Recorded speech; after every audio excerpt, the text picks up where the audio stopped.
So let's look at some of the principles of natural law. Now, in my extended seminar, which goes over a 6-week class of lessons, I get into these principles deeply in an extended form. We're not going to do that today because time doesn't allow. I'm going to briefly touch on each one.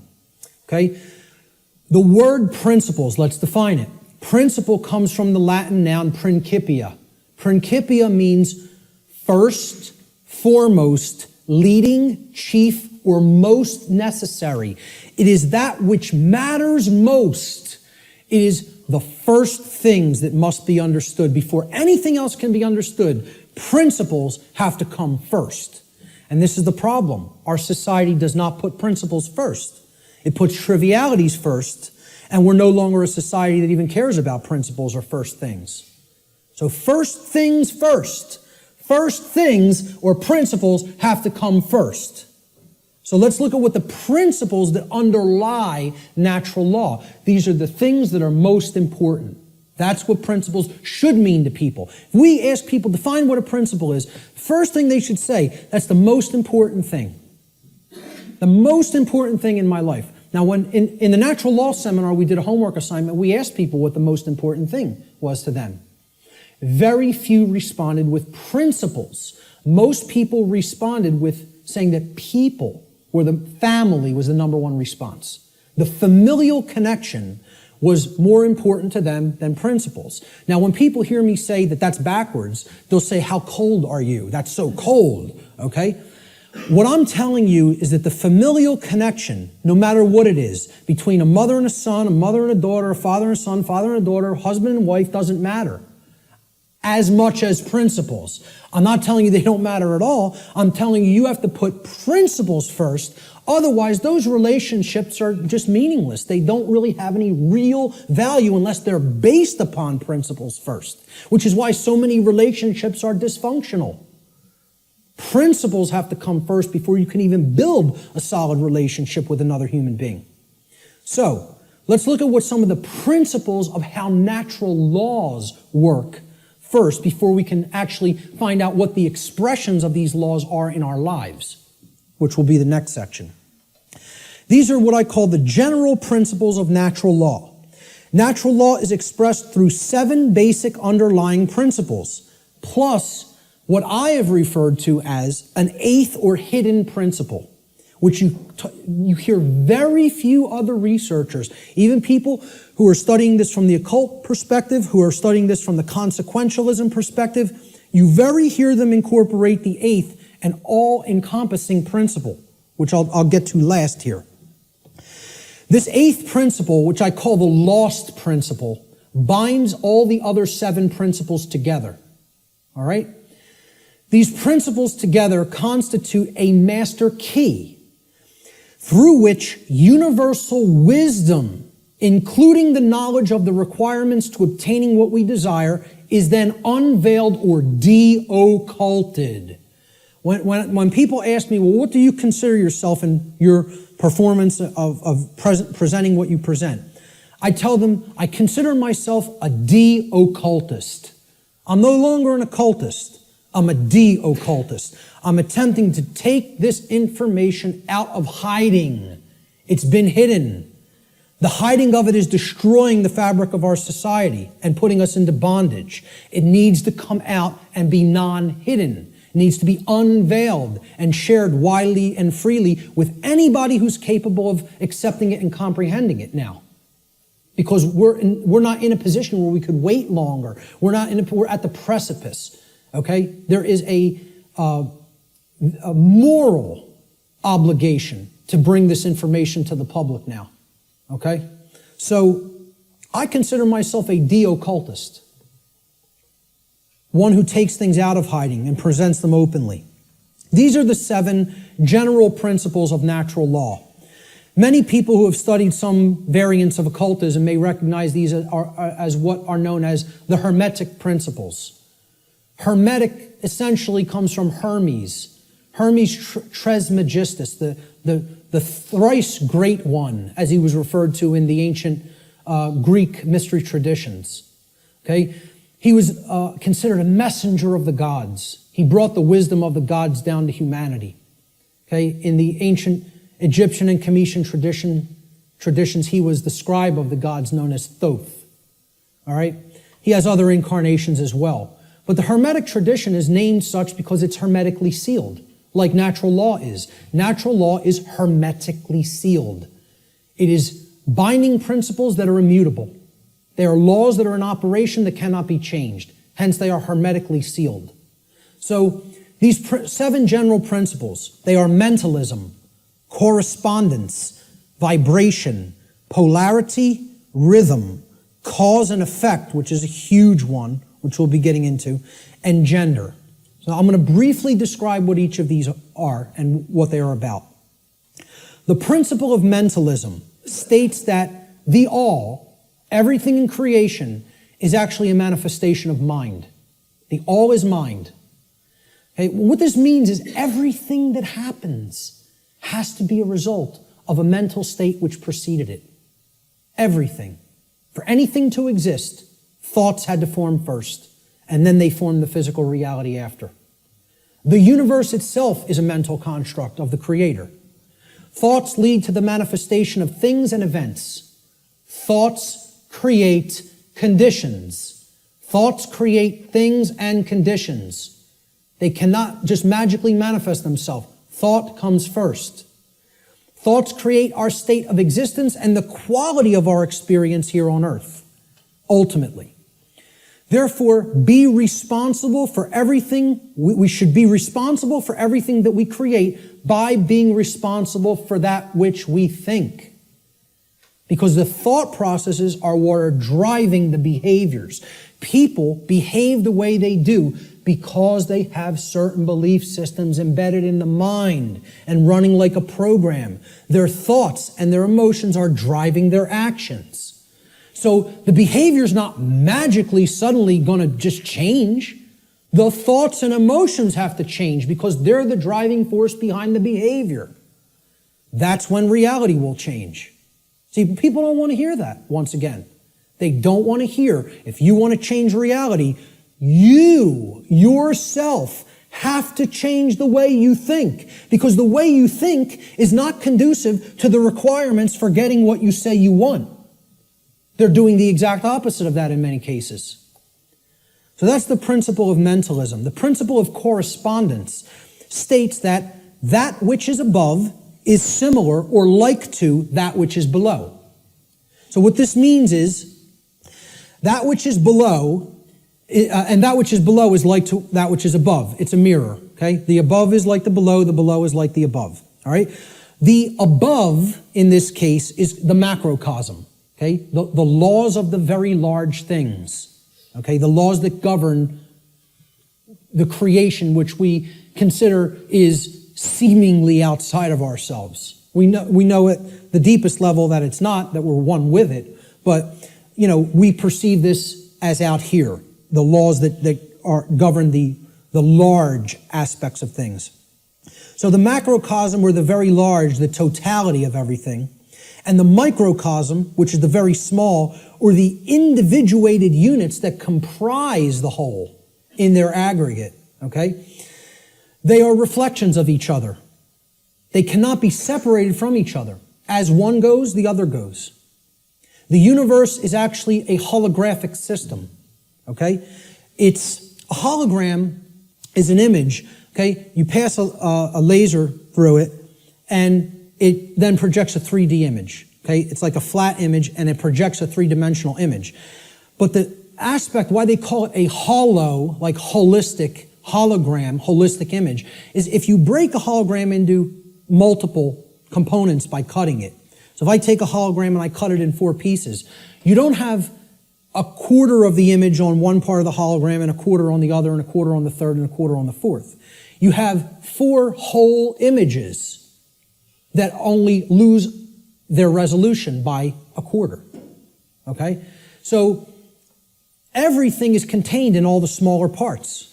Okay? That's like the reality that we're living in. Our universe is a holographic one. So the universe is inside the individual. And the entire universe is like an individual. They're reflections of each other. To know the workings of the individual will help lead us to an understanding of the macrocosmic laws.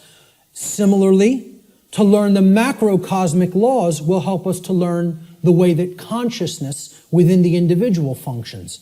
These two things cannot be separated from each other. And once again, as I said near the beginning, that's what occulted knowledge is. The knowledge of the occult is how the microcosmic world works, which is the individuated consciousness, and how the macrocosmic world works, which is natural law.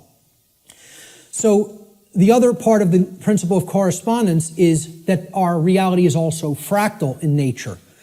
Now, if you studied fractals, these are self-similar mathematical generated patterns. Okay? We see this through things like Fibonacci sequence in mathematics, and this is repeated endlessly throughout nature. Okay, so you look at the structure of the atom, and it's similar to the structure of the solar system, which is similar to the structure of the galaxy. They work the same way. They look the same. You pull back enough, you'll keep seeing the same pattern repeat. Everybody ever see the movie that was done in, I think, the 1970s or 80s? It's a short, like 10-minute clip. It's called Powers of 10. Has anybody ever seen this? Yes. A couple people. Watch this movie, Powers of 10, and you'll understand what I'm talking about when I say that the universe is fractal in nature. Brilliant movie. It will blow your mind. Real short, 10 minutes long, something like 9 or 10 minutes long. They basically zoom up into the cosmos to show you how everything is self-similar. Then they zoom down into the cells of a human being and in the atoms that comprise the hand and cells of the hand, and show you how everything is similar there, all the way down to the atomic level, okay, and the subatomic level. So, the universe is both holographic, meaning that the whole is contained in the parts, and vice versa, and it is fractal or self-similar across all scales of its existence. That's the principle of correspondence. The principle of vibration simply states that there is no such thing as rest, as dead or non-motion, okay? Death, in that sense, is an illusion, because true death would be the cessation of all motion and energy. There is no such thing. It doesn't exist. You cannot go anywhere in creation where something is at complete rest. Okay? And I joke around about this. Barb tells me funny stories when she comes home from work, and she's trying to, enlighten some of the other RNs that she works with. And she was trying to explain to one of the other nurses, that desk has atoms in it, and they're not at rest. They're like in crazy, chaotic motion, especially the electron clouds of the atom.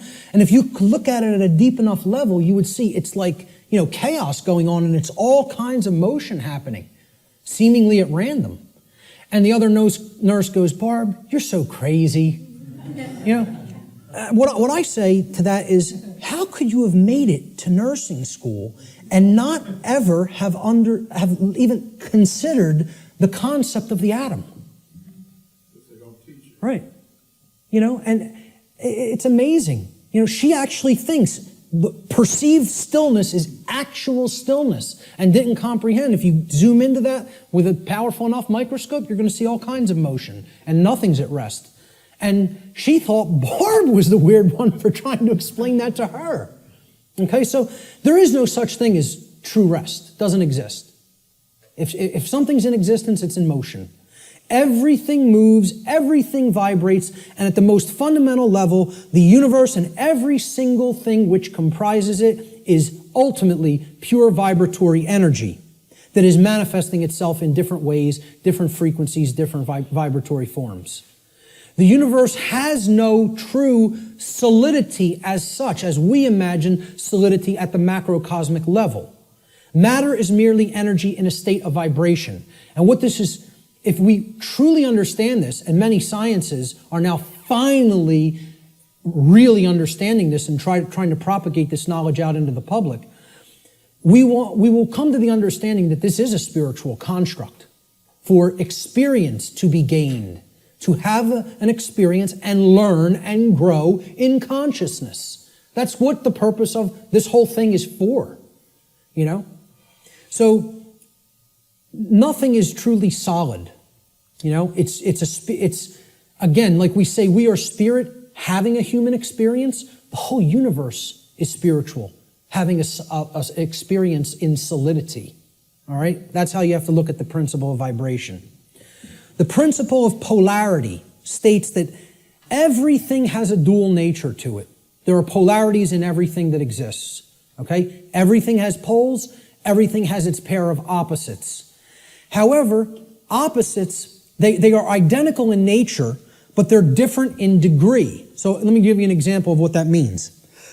Are hot and cold really opposites? Or can we simply look at them as the presence of heat energy or the absence of heat energy? Meaning that they're the same thing, energy. And whether it's concentrated in a specific area, which would make it hot, or whether it's absent from a specific area, which would make it cold. Okay? That's what hot and cold are at the fundamental level. At our level of perception, they're opposites, but at the fundamental level, they're the same thing, energy or lack thereof. Just like those 3 stages of the trivium. Are knowledge and ignorance the same thing? Yeah, actually they are. Because truth is always present. It's a matter of whether it's taken in and processed, or whether it's refused to be taken in and it's not processed. Okay? So it's just like that. They're identical in their natures, but they're different in their degree. Okay? Extremes can meet and blend and, play with each other, like as depicted in the yin-yang symbol, masculine and feminine. They need to be blended. And at some level of reality, everything that is seemingly contradictory may be reconciled. Now again, I stress the term at some level. At the unified field level, everything is consciousness, pure consciousness. However, at this level, there are differences in consciousness. At this level, there are things that are taking place that we need to understand. At this level, there are things that we need to set right and rectify, because it does matter. It does matter. Okay? So, again, be careful with some of the New Age-isms that get put out there. Yes, can all paradoxes be reconciled? At some level. In this realm, we need to have our feet on the ground in the physical domain. This is the concept in the Hermetic tradition, which is where a lot of this understanding derived from. Out of ancient Egypt, what was known as Kem, the land called Kem, was what the actual Cometians referred to it as. The word Egypt is a bastardization of the capital, the Greek pronunciation of the capital city of Kem, which was Memphis at one point. And that city was referred to as Hygeptos in Greek. And that became Egypt in English. But the original name for Egypt was Kem. That's simply called black or dark in their language. It was the black land. And we get the word alchemy, which means, again, from. Okay? It means from the black land. Al-Kemet, which is where alchemy comes from. And that means out of darkness, this knowledge will come and bring light. Because a lot of these mystery tradition teachings do come from Kem. And also the people who took it from Kem and started to propagate it in other areas were the Greeks in the Greek mystery traditions. And again, there was light sides and dark sides to all these mystery traditions. Okay? There were some who used the knowledge wisely and tried to propagate it and tried to elevate human consciousness, and there were those who wanted to use it selfishly for their own benefit and to control others. So my point was that in the Egyptian mystery tradition, I lost my train of thought there. I'm sorry. I was talking about all paradoxes may be reconciled at some level, and I brought up the mystery traditions. I can't remember why I went into that, so I'll just keep going. Let's look at the principle of rhythm. Everything flows out and in. Everything has its tides. All things rise and fall. Okay, so everything has a rhythm to it or a swing to it. There's tendencies that exist in energy. The pendulum swing manifests in everything that we undergo, everything that we perceive. The measure of the swing to the right is the measure of the swing to the left. It's just an opposite. It's perceived as an opposite. Rhythm will compensate. Now, how this should be understood when we are talking about natural law is many people will say, well, that's just the way the tendency is moving us. It's just the way the tide is taking us, right? But that's not really accurate, Okay? We can't look at these things as that the rhythms are set in stone and it has to be this way now, right? One of the things that a lot of the Hermetic tradition taught regarding these laws, these principles, were they can be overcome by higher levels of consciousness. Okay? This one was one of them. Rhythm is a principle that is a tendency for something to swing a certain way. Let's liken it to genetics. You know, if you look at some newer biology, a lot of modern biologists are suggesting consciousness plays into whether a gene activates or not and expresses a certain condition. Well, this is the same way. There's something that can be done about the swing or the tide, okay? Let's look at it as you have a boat, and you want to row the boat out to sea, right? You have to get past the tide. You have to get past the breakers and the waves. And if that tide's really strong at high tide, it's going to be very much more difficult. You're going to have to expend more energy to get it out to sea. If, however, you were taking it when the current's moving out to sea, okay, there's a flow that's moving outward deeper into the ocean, and you start rowing that boat then, you're going to be able to do it much more easily. Okay, so if there's winds pushing along a plane, it's going to have to expend less energy. It's going to get there more quickly, okay, because it's adding to the energy. If, however, you're flying against the wind, you got to expend a lot more energy. It's just a tendency. You can still get to where you want to go. You may just have to exert more effort. Right now, we're in a tendency of things are not flowing, okay? It's an ebb, all right? And it's something that needs to really have more energy put into it if we're going to resist the tendency. It doesn't mean nothing can be done about it. It doesn't mean it can't be overcome. It means at the time we're living in, okay, we want to make this motion go in this direction, but its tendency is to move in this direction. So more will is required at this time to move the consciousness. At other times, the consciousness may be flowing in a positive direction and it may take much less energy in order to move that consciousness forward. However, we're not living in that time. We are living at what many researchers have called the Kali Yuga, or the age of darkness and destruction. You know, this is the point that resists the flow in consciousness the most. And it's going to take an enormity of effort to break down these pre-existing belief systems that don't serve who we are. So that's the principle of rhythm.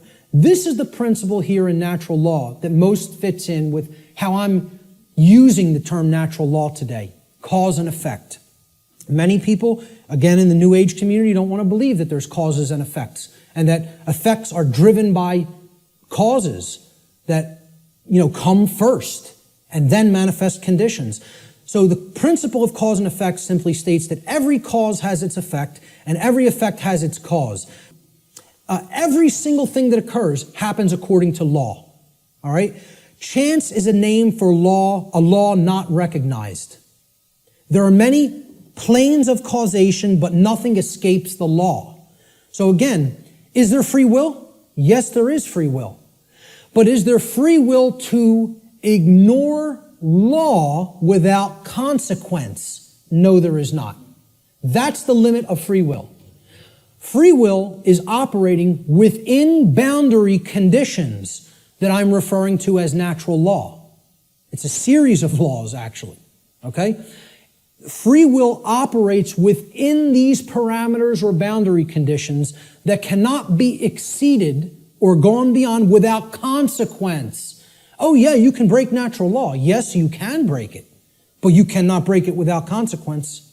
You cannot break it without consequence, negative consequence. And that's why this body of knowledge has in the past been referred to as consequentialism. It is the knowledge of how consequences are generated by our free will decision-making processes within the boundaries of natural law. So this is the law of cause and effect, the principle of cause and effect.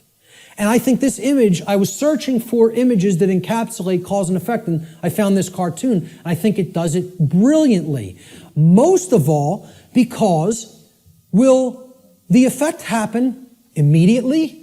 No, it will not happen immediately. There is a time lag. You set the cause into motion, the universe is going to intelligently bring to you, through a rearrangement of all the dynamics that it needs to rearrange, the effect of what you've generated by setting that cause into motion. And there is a time gap between the cause going into place and the effect coming around and hitting you. This is why the pattern recognition of cause and effect is more difficult, because it is separated by a time lag, by what we perceive as linear time. Now, if you did a wrong to somebody and immediately you were stung by a wasp, every single time you did a wrong to somebody, it showed up and bit you immediately within 2 seconds of you hurting somebody, stealing from somebody, lying to somebody, etc. Would you start to connect the stinging to the wrong that you did? I think most people would see the pattern. They would recognize the pattern. But since that doesn't happen, and there's a time lag to experiencing something harmful to ourselves once we do something harmful to other people, it's very difficult for people to see the connection through the time lag. And moreover, it doesn't exactly happen in a 1-to-1 ratio like this, okay? Karmic consequence is more complicated than all of that, all right?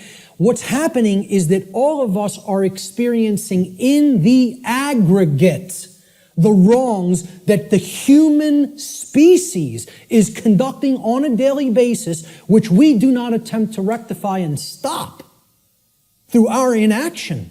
Karma is being accrued. People think that karma can only be accrued from action. No, it cannot. It can be accrued from inaction as well. And that's where many people in our society is. They're not taking any action, and they're willing to let evil run unchecked. So this is ultimately going to come back and bite us, and what we set into motion is going to actually topple over onto us if we don't change our thoughts, emotions, and behaviors. Nothing escapes law. We are bound by it eternally. Let me just go back. I'll leave it on this slide for a moment. For some people familiar with my work, you've seen me break down the Matrix trilogy. And the law of cause and effect is brought forward extensively in the second Matrix movie, The Matrix Reloaded. And the scene that encapsulates this the most is the character of the Merovingian, who tells to the heroes who want to be free from the Matrix and its control, okay? You are coming to me without an understanding of why you are in this position.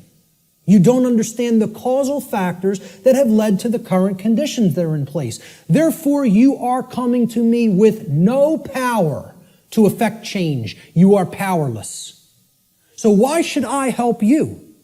You're powerless because you lack knowledge and understanding of what set these events into motion. Why?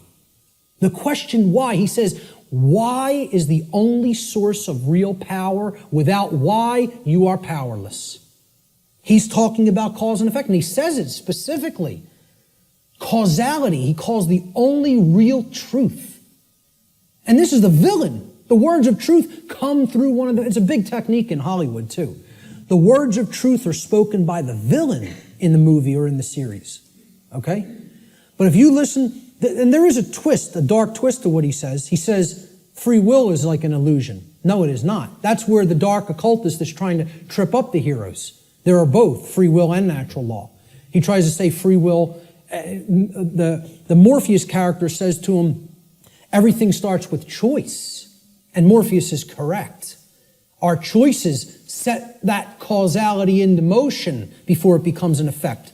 And the Merovingian tries to tell him, no, there is no free will. That's where the dark occultist will give you the bulk of truth and then poison it with that one thing he wants to get you to accept. Okay? So the next thing that needs to be understood is the two planes. All right? There's the plane of effects and then there's the plane of causes. No power to affect any change lies on the plane of effects, which is the physical manifested reality. Again, what already is, nothing can be done about. What already is, you cannot change. You cannot change the past. You can change what it is starting now and make sure that it gets changed in the future. But right now, what is the truth, and all you could do is accept that or reject it. You can't change the past.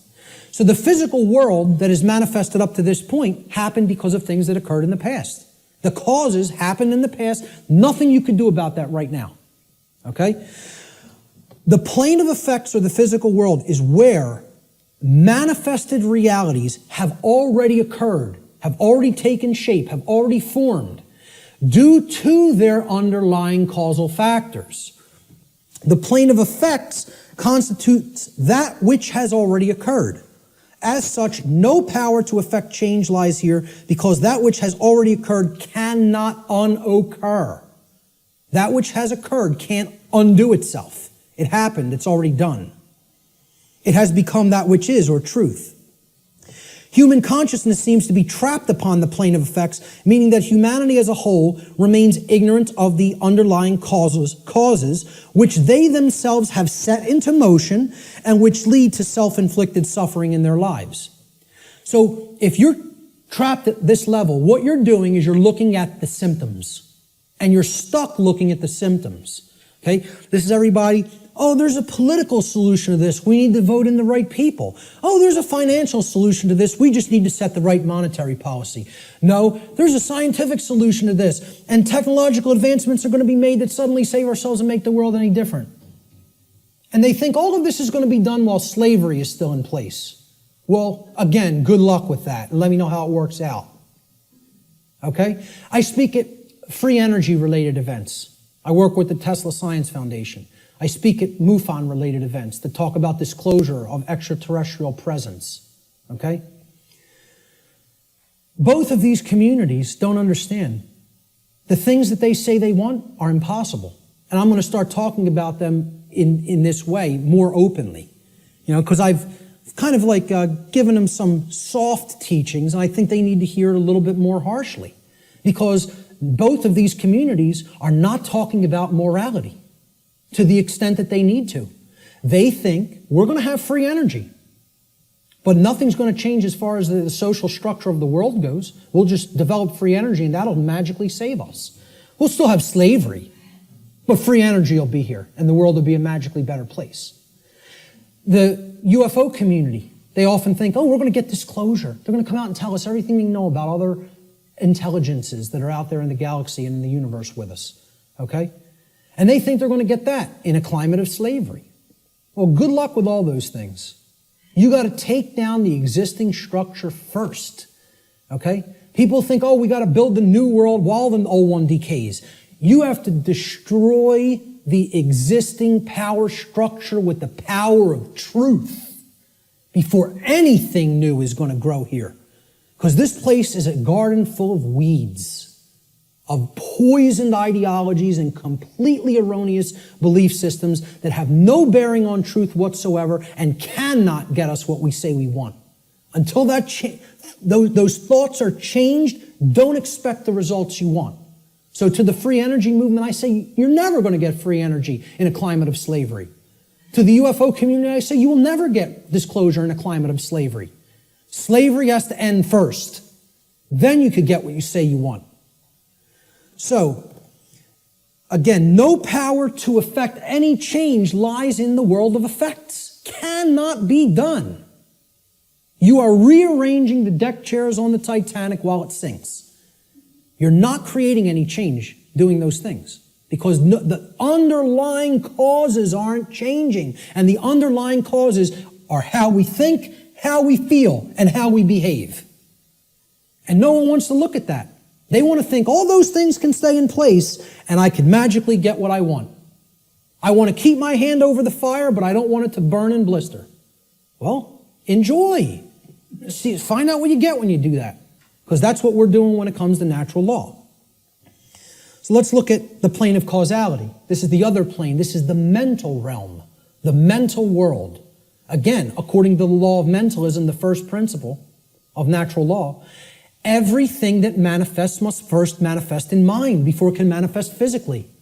So again, if the plane of causality is the mental world that's generating the causes in mind, okay, everything is happening there first, and then it is trickling down to the physical domain.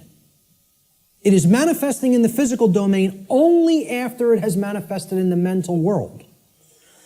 The plane of causality is where causes are set into motion prior to those causes manifesting as formed realities in the plane of effects. This plane of causality constitutes the causal factors, the why, which underlies and precedes all manifested things and events. All power to effect change lies on this plane of reality.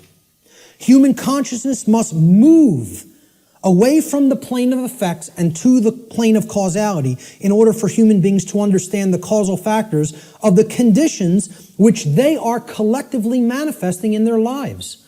Only then will humanity be able to co-create their shared reality on a conscious level, meaning with an understanding of how natural law operates, rather than on an unconscious level, meaning that we don't understand how natural law operates.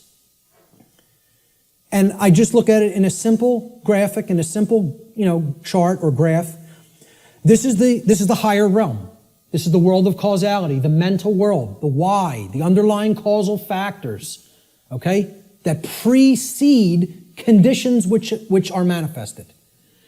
This is where our consciousness has to go, because this is where all power to effect change is at, in the understanding of why that manifested to begin with.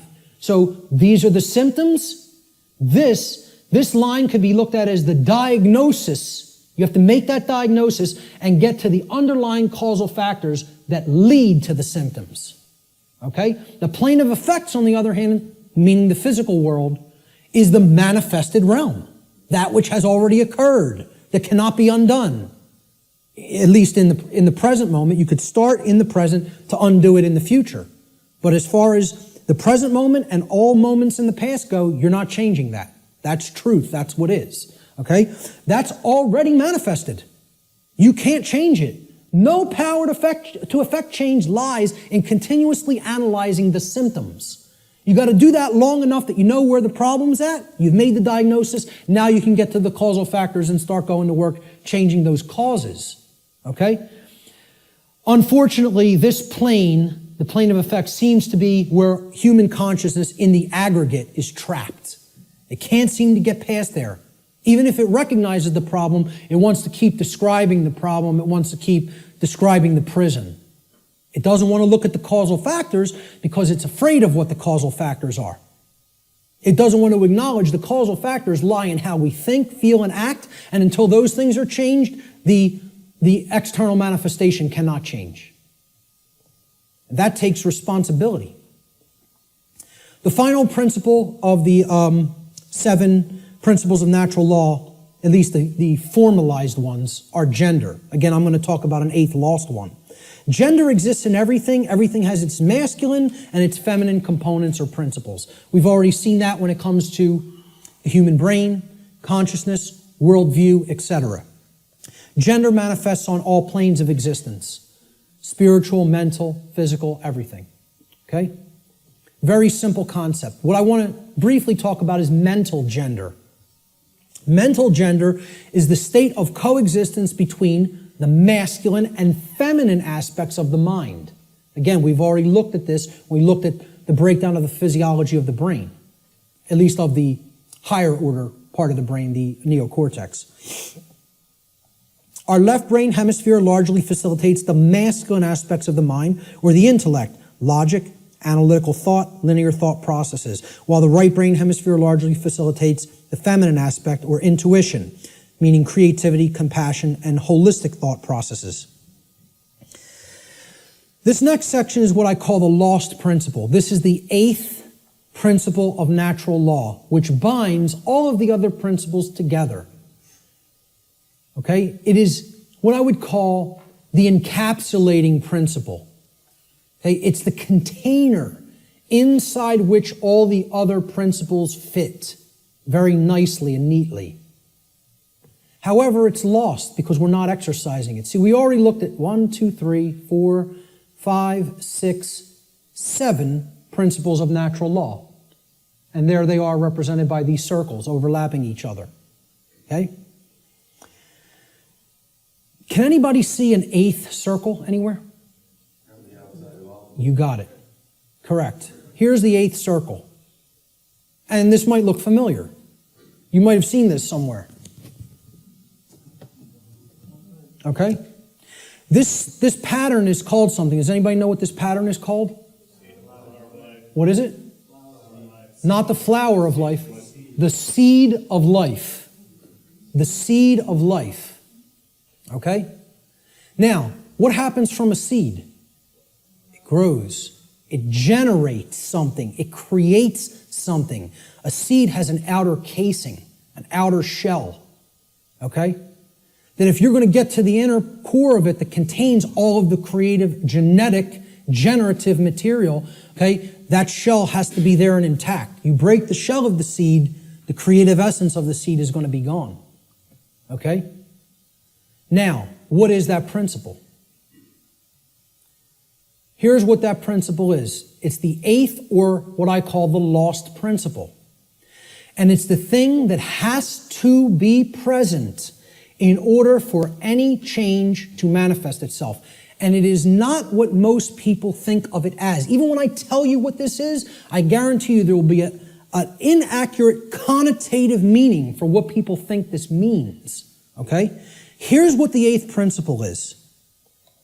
It is known as the generative principle, or the principle which governs creation, which actually is the causal factor that goes into effect and generates the result that we say that we want. But what's the real term for it? Who can guess what the actual term, what the generative principle of creation actually is? No, it is not action. Okay, now most people will say it's love. I want to distinguish it from the concept of love, even as I'm going to describe love in this presentation a little bit later on. Okay? What is it? Procreation. No? What? Compassion. Somebody said it. Compassion? Somebody said something else. No? Care. Who? Care. There it is. Okay? The generative principle is care.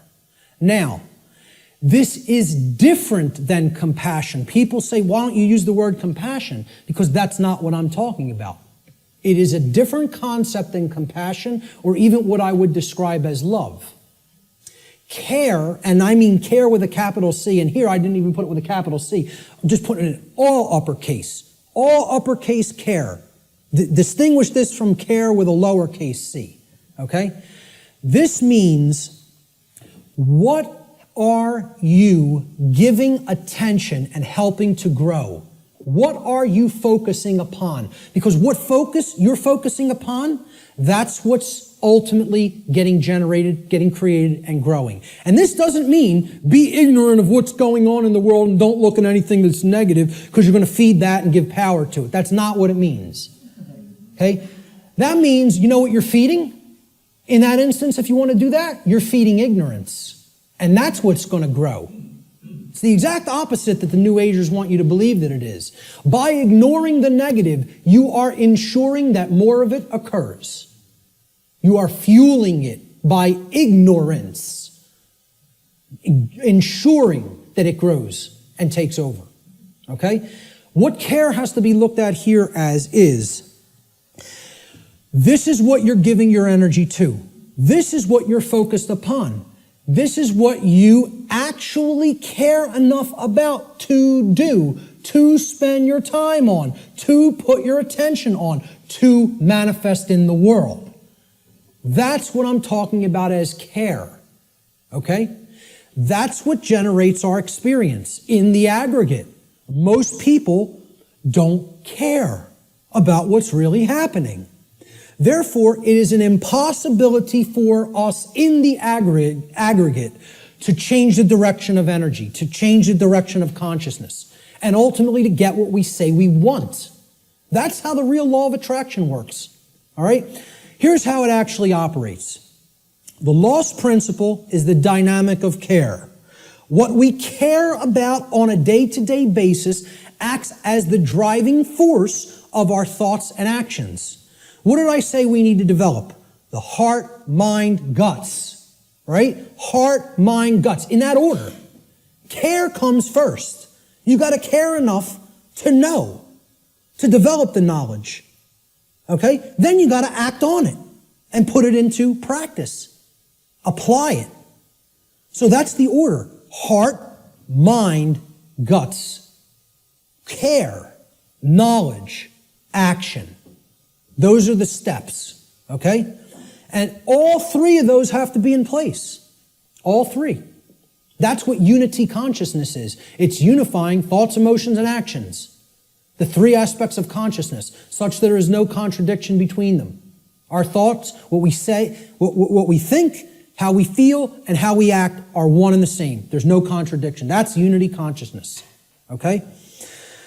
Therefore, okay, since care is the driver of our thoughts and actions, it ultimately can be seen as the generator of the quality of our shared experience here on the earth.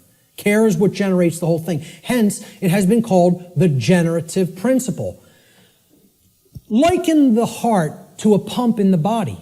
Well, what does a pump do? It's a generator. It provides energy. It moves the life force through the blood in the body. In every ancient tradition, they talked about the life force being in the blood. The heart is what pumps that through the whole physiology and enables us to continue to sustain life. Okay? The heart is the generator. It's the pump. It's the center of the being. As important as the brain is, which we just talked about the importance of it, the heart is ultimately what's generating the experience. Because what we care about determines what we think about on a daily basis most of the time, and therefore how we behave. All right? So, this principle has often been referred to as the generative principle. Is anybody familiar with the compasses and square symbol of Freemasonry? With the G in the middle? Well, that's what the G stands for at the highest level. They'll talk about many porch masons. These are the exoteric masons that are given the teachings of the profane and they think they're in the know. Okay? They're given the information, well, this only means geometry, it only means God, etc. Okay? One of the things they'll tell you it means at a slightly higher level is that it means gnosis, knowledge, okay, which we saw the meaning of in Greek earlier. At a higher level, at illuminated levels of Freemasonry, which are above 32nd degree, they will give you what the real meaning of the G inside the compasses and square is. And it is the generative principle. It means genesis, creation, okay? And yeah, you can tie that right back to God. I'm not saying those things are different. And the forms that get created in the physical manifested world are geometric forms. So it is geometry as well. It's all these things. But at the highest level, it's the generative principle. That's what that G really stands for in esoteric Freemasonry. Okay? It's called the generative principle because that means to create. It comes from, the word generative comes from Latin. The verb generare, as we've already talked about, means to create. And the generative principle is what we create through. And it's lost because people don't care. They don't have care. Hence, it's the lost principle. Okay? Here's how it works, folks. What we care enough to put our will behind. Okay? So again, heart, mind, guts. Guts is the will. The action, the masculine principle. That's what gets things done ultimately in the physical domain. What we care enough to put our will behind. And that's driven by the care. That's the generator or the pump that drives the will. Okay? What we care enough to put our will behind is ultimately what gets created or manifested in our world. The world is the way that it is because most people do not care enough, even if they say, they pay lip service, okay, and say that they want things to be different. They don't care enough to actually change it through their actions. Because when it comes all down to it, and I said this in my New Age, BS seminar or lecture, okay? What it comes down to is preventing action. Preventing action. That's what the New Age community is designed to do. They want people inactive because The dark occultists know that the thing that is ultimately generating our reality is behavior, as you saw in that simple four-part chart, that little building block chart that I put up there. Action is what's generating the reality. That gets generated through what we care about, because our cares and our desires drive our actions. Okay? So most people will say they want things to change, but then when you say, what are you doing to make that change happen? Not a word. Silence comes back on the other end. Okay? So, they don't care enough to change it through their actions. That's what the generative or lost principle is about. And until that principle is regained, and people get out of their laziness, and most of all, get out of their cowardice. Again, in that New Age lecture, I'm talking about what it ultimately comes down to in the New Age movement, and I'll look at any New Ager in the eyes. They're cowards. Cowards. Ultimately, they know the evil that we're up against, and they intend to do not a damn thing about it. That's what it really comes down to. And anybody telling you it's different than that is lying to you. Okay? They're cowards. Period. And I'll say it right to any of their faces. Anything I say up here, anybody that believes in that nonsense, come and bring them to me. I'll tell them right to their face. Straight and open, just like I said it here. Because I don't care. I don't care about their nonsense. I care about what's real. Okay? So, I'm telling you, this religion has to go. It's got to go. If people are going to make real change happen, the idea that it can't be done, that it can be done without taking actual real world action has to be purged from human consciousness. Reality does not work like that. Period. The end. And I can't make you accept that. I recognize I can't make anybody in this room accept that. All I can do is put it out there for your consideration, and if you have some common sense and really, really think about it, you'll understand what I'm saying here is absolutely the way it is. Okay? Many people want to deceive you through these religious notions, okay, which is all about getting people to stand down and accept their chains. That's what that religion's in place for.